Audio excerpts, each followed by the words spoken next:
আর দুনিয়ার ইতিহাস বলে একবার যারা অপকর্মের দায় নিয়ে পালিয়ে যায় তারা আর ফিরে আসতে পারে না। কোনো ইতিহাস নাই।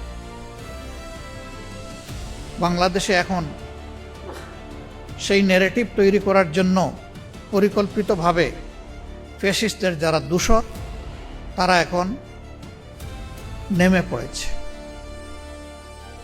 আমরা তাদেরকে বলি 24-এ যে মানুষগুলো জেগে উঠেছিল তারা সবাই মারা যায়নি, তারা ঘুমিয়ে পড়েনি, তারা সজাগ দৃষ্টিতে সব কিছু প্রত্যক্ষ করছে।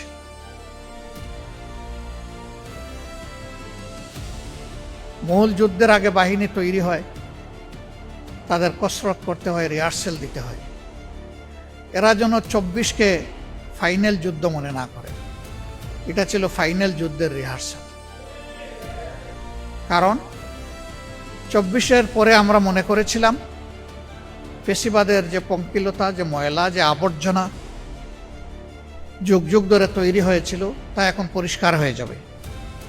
কিন্তু আমরা কি দেখতে পাচ্ছি? আসলেই কি কিছু পরিষ্কার হয়েছে? বরঞ্চ আবর্জনার কলেবর আরো বৃদ্ধি পাচ্ছে। ফেসিবাদ কোনো নির্দিষ্ট দলের সাথে যায় না। ফেসিবাদ একটা সংক্রামক ব্যাধি, এটা এক জায়গা থেকে আরেক জায়গায় সংক্রমিত হয়। এই ভাইরাস যার উপরেই ভর করবে সেই ফেসিবাদ। নির্দিষ্ট কোনো এর জন্য মার্কা মারা হবে না। আমরা অবাক বিস্ময়ে দেখলাম 15.5 বছর সবাই যারা আমরা নির্যাতিত ছিলাম এখন আছি। একটা অংশ সরকারি দলে, আরেকটা অংশ বিরোধী দলে। একটা দেশ পরিচালনার দায়িত্ব সরকারের, বিরোধী দলের নয়। বিরোধী দলের দায়িত্ব হচ্ছে সরকার ভালো করলে তাকে সহযোগিতা করা, সমর্থন করা। আর সরকার যদি কোনো অন্যায় করে, জনগণের কোনো অধিকার হরণ করে, অথবা যদি খারাপ পথে হাঁটে, তাহলে সরকারকে বাধা দেওয়া, প্রতিবাদ করা। আমরা দেখতে পাচ্ছি 15 বছরের ফেসিবাদী সরকার যে রাস্তায় হেঁটেছে, বর্তমান সরকার সেই রাস্তা ধরেই হাঁটছে। এই রাস্তা পরিবর্তন করতে হবে। এই রাস্তা ফেসিবাদের রাস্তা, এই রাস্তা আয়নাগরের রাস্তা, এই রাস্তা অসংখ্য মানুষকে বিনা বিচারে খুন করার রাস্তা, এই রাস্তা শাপলা চত্বরে আলিম উলামার উপর হায়নার মতো ঝাঁপিয়ে পড়ার রাস্তা। এই রাস্তা বাংলাদেশের মানুষ এই রাস্তায় কাউকে চলতে দেবে না। সুতরাং বিরত থাকুন। আজকের প্রতিপাদ্য বিষয় আলোচনার রাষ্ট্র সংস্কারে মহানবী সাল্লাল্লাহু আলাইহি ওয়াসাল্লামের নীতি ও আদর্শ।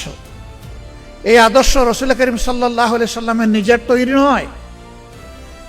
এই আদর্শ সিলেক্ট করে দিয়েছেন, তৈরি করে দিয়েছেন স্বয়ং আমাদের স্রষ্টা আল্লাহ রাব্বুল আলামিন। আল্লাহ রাসূল নিজেই বলেছেন, আনা বাশারুম মিসলুকুম, আমি মানুষের মতোই একজন মানুষ, তবে হ্যাঁ আমাদের মতো মানুষ না। উনি সকলের মধ্যে শ্রেষ্ঠ মানুষ। তফাৎ কি? তফাৎ হচ্ছে আমার কাছে ওহী আসে আর তোমাদের কাছে আসে না। আল্লাহ যা আমাকে হুকুম করেন আমি তাই মানি, এর বাইরে আমি কিছু করি না। অতএব হেরা গুহার প্রথম দিনের দাওয়াত বুকে নিয়ে ওহীর সেই অংশটা, সূরা আল আলাকের এই অংশটা বুকে ধারণ করে তিনি যে ওই হেরা গুহা থেকে জবলে নূরে নেমে এসেছিলেন, ইন্তেকালের আগে তার প্রিয় গুহায় আরেকটি বার তিনি ফিরে যেতে পারেন নাই। কেন পারেন নাই? তখন থেকে তার উপর একটার পর একটা আল্লাহ তাআলার পক্ষ থেকে দায়িত্ব আসতে থাকলো। তিনি কিভাবে এই সমাজকে বদলাবেন।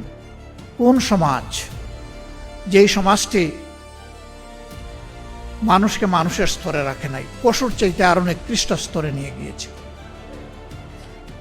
দুনিয়ার পবিত্রতম জায়গা খানায়ে কাবা, যেটাকে বাইতুল আতিক বলা হয়েছে, আল্লাহর জন্য নির্ধারিত সর্বপ্রাচীন ঘর, এই গড়টাকেও তারা অপমানিত করেছে। উলঙ্গ মানুষ, নারী পুরুষ ঘোরাফেরা করত, আর সেইটাকে আবার এবাদতের নামে চালিয়েও দিত। মূর্তি দিয়ে ঠাসা ঠাসা করে রেখেছিল। তৌহিদের আওয়াজ সেখানে বুলন্দ করার পরিবেশ ছিল, শেষ করে দেওয়া হয়েছে। নারী জাতিকে মানুষ গণ্য করা হতো না। যারা কালো তাদের কোনো মর্যাদা ছিল না। যারা দাস তাদেরকে পশুর চাইতে আরো নিকৃষ্ট স্তরে বিবেচনা করা হতো। মদ, জুয়া সেই সমাজের অঙ্গের ভূষণ ছিল। নিরাপত্তা বলে কোনো জিনিস ছিল না। মানুষের রক্ত সেখানে মানুষের জন্য হালাল ছিল। যার গায়ে বল আছে সে দুর্বলের উপর যে কোনো সময় ঝাঁপিয়ে পড়তে পারবে, কোনো বাধা নাই। সেই রকম একটি অসভ্য, উচ্ছৃঙ্খল সমাজকে আল্লাহ তাআলা তার প্রিয় নবীর সোহবতে এবং তার হেদায়েতের মাধ্যমে দুনিয়ার সবচাইতে সভ্য জাতিতে পরিণত করেছিলেন। হযরতে উমরের মতো মানুষ, তিনি বের হয়েছিলেন আল্লাহ রসুলকে হত্যা করার জন্য। সেই হত্যাকারীকে আল্লাহ তাআলা ওই সফরে হেদায়েত দিয়ে দুনিয়ার একজন শ্রেষ্ঠ মানুষে পরিণত করলেন। কোরআন শুধু মুসলমানের জন্য নয়, কোরআন শুধু মানব জাতির জন্যও নয়, কোরআন সমস্ত সৃষ্টির শৃঙ্খলা বিধানের জন্য। এই জন্য মানুষকে শুধু মানুষের উপর দায়িত্ব দিয়ে পয়দা করা হয়নি, মানুষকে পয়দা করা হয়েছে তামাম সৃষ্টির উপর শৃঙ্খলা বিধানের দায়িত্ব। তাই একটা অবুঝ প্রাণীর প্রতি একজন মানুষের কি আচরণ হবে সেইটাও কিন্তু আল্লাহ তাআলা শিখিয়ে দিয়েছেন, কোনো কিছু বাদ রাখেন। এই কোরআনী শাসন যেখানে যখন, অথবা ওহীর শাসন যেখানে যখন প্রবর্তিত হয়েছে, প্রতিষ্ঠিত হয়েছে, সেই সমাজের মানুষ শান্তি এবং সম্মান দুটি জিনিস পেয়েছে। আর যখনই আল্লাহর শিক্ষা থেকে মানবজাতি দূরে সরে গেছে, তখনই অশান্তি এবং অপমান তাদেরকে কাবু করে বসেছে। আজকে বাংলাদেশ সহ বিশ্বের অবস্থা এমন। সম্মানিত ভাই ও বন্ধুগণ, এখানে যে সংস্কারের উপস্থাপনা করা হয়েছে এটি হচ্ছে পূর্ণাঙ্গ সংস্থা, এটা আংশিক নয়, যেটার মাধ্যমে মানব জাতির মানবজগতের আমূল পরিবর্তন ঘটবে। রাসূলুল্লাহ সাল্লাল্লাহু আলাইহি সাল্লামের আন্দোলনটা ছিল মূলত সাংস্কৃতিক আন্দোলন, অপসংস্কৃতিকে বদলে দেওয়ার আন্দোলন। যে মায়ের জাতিকে মানুষ গণ্য করা হতো না, সেই মায়ের জাতিকে বসানো হয়েছে মায়ের সম্মান, পিতার চাইতে 3 গুণ বেশি সম্মান দেওয়া হয়েছে। আজকের ঘোষক যখন বিজয়ী 2 জনের নাম ঘোষণা করছিলেন, প্রথম জন মুশফিকা সালসাবিল, তিনি নাম ঘোষণা করে পিতার পরিচয় দিলেন পরবর্তী পর্যায়ে এসে, এবং রচয়িতা, রচনাকারী আর পিতার জন্য দোয়া করলেন, কিন্তু মায়ের জন্য একটু দোয়া করলেন না। মা তো এই মেয়েটাকে তার গর্ভে ধারণ করেছে, এই মাই বুকের দুধ দিয়ে তাকে বড় করেছে, এই মাই তাকে বিকশিত হওয়ার, মানুষ হওয়ার জন্য সবচেয়ে বেশি দায়িত্ব পালন করেছে। আমি দোয়াটা করে দিলাম, আল্লাহ তাআলা ওই মাকেও সম্মানিত করে। আরেকজনের জন্য কোনো দোয়াই করেন নাই, ওনার জন্য দোয়া, উনি ওনার পিতামাতা এবং সম্মানিত শিক্ষক মণ্ডলী, মুশফিকারও সম্মানিত শিক্ষক মণ্ডলী, যারা মানুষ হওয়ার জন্য তাকে তিলে তিলে সাহচর্য দিয়েছেন, নার্চার করেছেন। আল্লাহ তাআলা তাদের সকলকে এই দুনিয়ায় এবং পরবর্তী জগতে আল্লাহ তাআলা সম্মানিত করুন। বলছিলাম যে সেই সমাজ ছিল দুনিয়ার সবচেয়ে বর্বর সমাজ। সেই সমাজেই নবী পাক সাল্লাল্লাহু আলাইহি সাল্লাম এসেছিলেন। সমাজের মানুষ কি আচরণ করলো তার সাথে?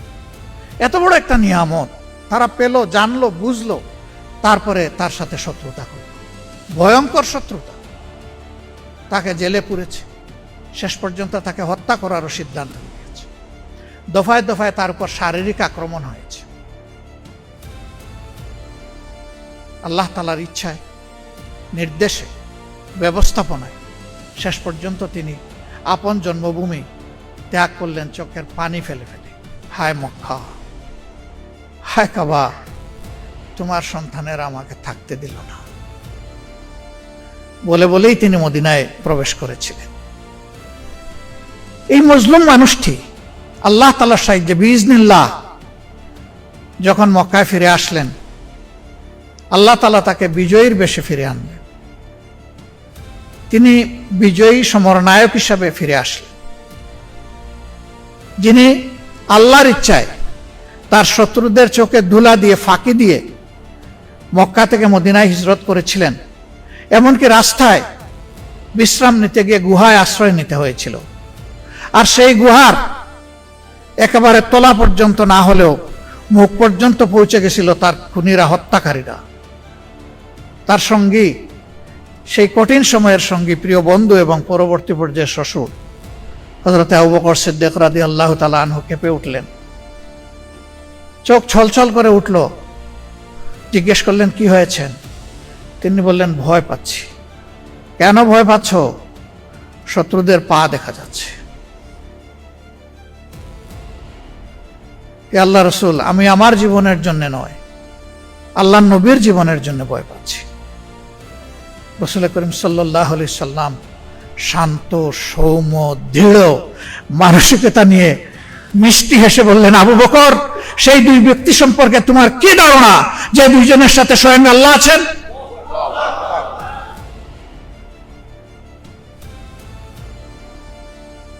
সেই ব্যক্তিটি যখন ফিরে আসলেন, ফিরে আসার পরে তিনি বললেন, ও মক্কাবাসী, আজকে তোমরা মুহাম্মদের কাছে কি চাও সাল্লাল্লাহু আলাইহি ওয়াসাল্লাম? বিচক্ষণ, বুদ্ধিমান, সর্দার ব্যক্তিটি দাঁড়িয়ে বললেন, আপনি আমাদের সম্মানিত ভাই এবং ভাতিজা, বলেই বসে গেলেন। কি চান এটা বলেননি, ইশারা কাফি। রাসূল মাকবুল সাল্লাল্লাহু আলাইহি সাল্লাম বুঝে ফেললেন, আপন ভাইয়ের কাছে, আপন ভাতিজার কাছে একজন মানুষ বা মানব গোষ্ঠী যা চায়, আজকে মক্কাবাসী আমার কাছে তাই চায়। তার অন্তরে ভাবনার জোয়ার সৃষ্টি হলো, আমি আজ কি করব? এখানে তো আমি স্পষ্টভাবে দেখতে পাচ্ছি হযরতে সুমাইয়ার হত্যাকারীদেরকে। আমি তো দেখতে পাচ্ছি হযরতে খাব্বাবের উপর যারা অত্যাচার করেছিল তাদের মুখ। আমি তো দেখতে পাচ্ছি আমার কলিজার টুকরা বেলালকে যারা টেনে হিসড়ে মক্কার অলিতে গলিতে তার রক্ত জড়িয়েছে, মাংস জড়িয়েছে, চর্বি গলিয়েছে, আমি তাদের মুখ দেখতে পাচ্ছি। অবস্থা আজকে আমি কি করব? হে আল্লাহ, তুমি সাহায্য করো। আলহামদুলিল্লাহ, কিছুক্ষণের মধ্যেই তার মুখ উজ্জ্বল হলো। তিনি বললেন, হে আমার প্রিয় সাহাবীরা, সঙ্গীরা, তোমরা মদিনার অলিতে গলিতে ছড়িয়ে পড়ো, জানিয়ে দাও মহান আল্লাহ এবং তার রসুলের পক্ষ থেকে মক্কাবাসীকে আজকে সাধারণ ক্ষমা ঘোষণা করা হয়েছে। ইল্লা আশারা, 10 জন ছাড়া, তারা ছিল মানুষের, নিরীহ মানুষের খুনি বা হত্যাকারী। আরেকজনের খুন আমি মাফ করে দেওয়ার অধিকার রাখি না। এ হক একমাত্র যে নিহত হয়েছে তার আপনজনের। আল্লাহ রসুল বললেন, এই 10 জনের যারে যেখানে পাওয়া যাবে তাকে সেখানেই হত্যা করা হবে। এমনকি সে যদি কাবাগরের ভিতরে আশ্রয় নেয়, ওখান থেকে বের করে এনে তার আঙ্গিনায় হত্যা করা হবে। যদি কাবার গিলাপের পিছনে লুকিয়ে থাকে, ওখান থেকে বের করে এনে তাকে হত্যা করা হবে। কারণ হত্যার শাস্তি হচ্ছে একমাত্র হত্যা। না, 10 জনকে হত্যা করা হয়নি। অনেকে ভয়ে পালিয়ে গিয়েছিল। ইতিহাস থেকে জানা যায় সর্বমোট 3 জন বা 4 জন, তাদের উপর এই হদ কায়েম করা হয়েছিল। একজন দুর্দর্শ, যার নাম ঘোষণা করা হয়েছিল, তিনি ইয়েমেনে পালিয়ে গিয়েছিলেন। তার স্ত্রী ঈমান কবুল করেছিলেন। তিনি তার বাচ্চাদের নিয়ে হাজির হয়ে বললেন, হে আল্লাহ রসুল, আমি আপনার একটু দয়া প্রার্থনা করি। তিনি বললেন, মা বলো তো কি? বললেন যে বদরের যুদ্ধে আমার শ্বশুর আপনি এবং আপনার বাহিনীর হাতে নিঃশেষ হয়ে গেছে। ওমর ইবনে হিশাম, যাকে আমরা আবু জেহেল নামে চিনি, তার ছেলে ইকরামা, আমি তার স্ত্রী। এখন এই কচি বাচ্চা আর আমি, আমাদের কোনো অভিভাবক নেই। আমি আপনার কাছে আমার স্বামীর নিরাপত্তা কামনা করছি। রাসূল করিম সাল্লাল্লাহু আলাইহি ওয়াসাল্লাম যে 10 জনের নাম ঘোষণা করেছিলেন, এর মধ্যে ইনি একজন, ইকরামা।